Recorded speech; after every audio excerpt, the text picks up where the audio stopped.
আস্বাদন এবং নিজে আস্বাদন করেছেন জগতের দিকে। এটা হচ্ছে মূল আমাদের সেন্টার, অত্যন্ত সর্বশ্রেষ্ঠ স্থান গৌর বৈষ্ণব কেন্দ্র। এখানে মহাপ্রভু বিপ্লব ভাবিত হয়ে এখানে করতে বিপ্লব ভাব বিভাগ করতে এই ঘরে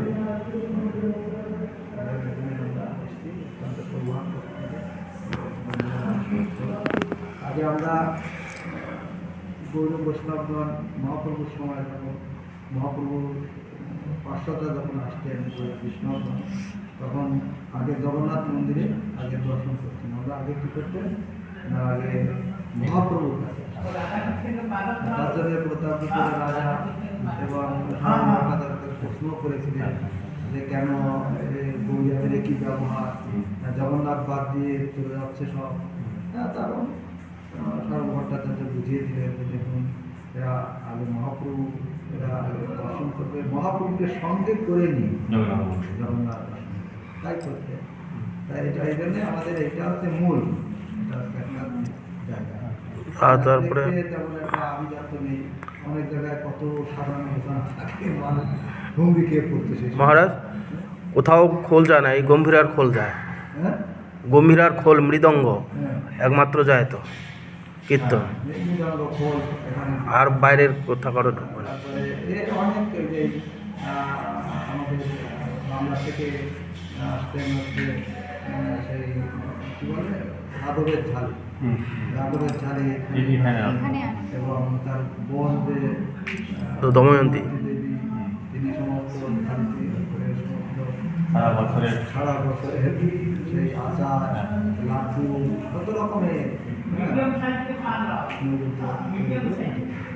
আর মহাপ্রভু সেটা গোবিন্দ তার প্রাইভেট সেবক ছিলেন, আর চেয়ে চেয়ে আর গোবিন্দ ছিলেন হচ্ছে আমার মহাপ্রভু কি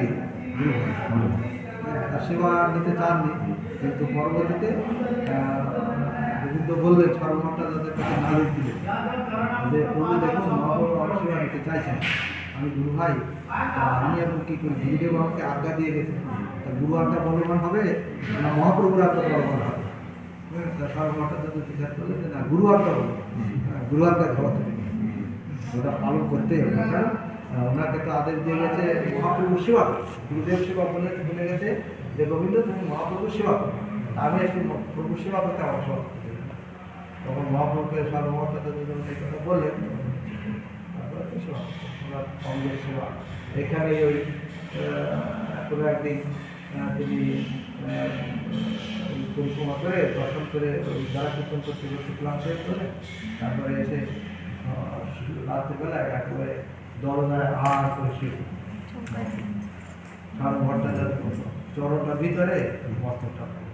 এখন গোবিন্দ এসে চরণ সেবা করে, গোবিন্দ চরণ সেবা করতে পারছে না কিছু, আর যেহেতু এইভাবে শুয়ে আছেন মহাপ্রভুদের কাপড়টা, এই অঙ্গের কাপড়টা মানে চুরিটা গায়ে ফেলে দিয়ে লঙ্ঘন করে অনেক রাত হয়েছে। তখন মহাপ্রভু হঠাৎ ঘুম দিয়েছে, দেখছে যে আমার চরণে গোবিন্দ সেবা। তখন গোবিন্দ তো বলছে গোবিন্দ তুমি সেবা করো নি? তখন গোবিন্দ বলছে প্রভু আমি যাবো কি করে সেবা, কেন আসলে কি করে? তখন তিনি বললেন যে আমি এসেছিলাম আপনার সেবা করতে না, এখন যেভাবে আমার সেবা আমার সেবা অপরাধ হোক, আপনার সেবার জন্য যদি আমার অপরাধ হয় হোক, নরকে পাবো, নরকে যদি যেতে হয় তাও যাবো, আপনার আপনার এখানে শিক্ষা দিচ্ছে। এটা অত্যন্ত গুরুত্বপূর্ণ পবিত্র এই জায়গা আমাদের জীবনে। চলুন সিদ্ধ যেখানে